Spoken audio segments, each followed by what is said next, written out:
டெல்லி சட்டமன்ற தேர்தலில் பாஜக வென்ற நிலையில் அடுத்த முதலமைச்சர் யார் என்பது குறித்து ஆலோசனை நடைபெற உள்ளதாக தகவல் வெளியாகியுள்ளது. 70 உறுப்பினர்களை கொண்ட டெல்லி சட்டசபைக்கான தேர்தல் கடந்த 5ஆம் தேதி நடந்து முடிந்தது. இந்த தேர்தலில் ஆம் ஆத்மி, காங்கிரஸ் மற்றும் பாஜக என 3 முக்கிய கட்சிகள் மும்முனை போட்டியை ஏற்படுத்தியிருந்த நிலையில் பாஜக 48 இடங்களை கைப்பற்றி ஆட்சியை கைப்பற்றியது. இதன் மூலம் டெல்லியில் பாஜக 27 ஆண்டுகளுக்கு பிறகு ஆட்சி அமைக்கும் அந்தஸ்தை பெற்றுள்ளது.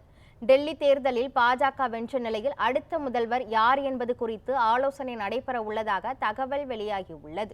பர்வேஷ் சர்மா, பன்சுரி ஸ்வராஜ், வீரேந்திரா சச்தேவா ஆகியோர் முதலமைச்சர் பதவிக்கான போட்டியில் உள்ளதாக கூறப்படுகிறது. பாஜக தேசிய செயலாளர் துஷ்யந்த் கௌதம், மனோஜ் திவாரி எம்பி உள்ளிட்டோர் பெயர்களும் பரிசீலனையில் உள்ளதாகவும் கூறப்படுகிறது. குறிப்பாக டெல்லி முன்னாள் முதலமைச்சர் சாகிப் சிங் வர்மாவின் மகன் பர்வேஷ் சிங் வர்மா முதலமைச்சராக அதிக வாய்ப்பு இருப்பதாகவும் கூறப்படுகிறது.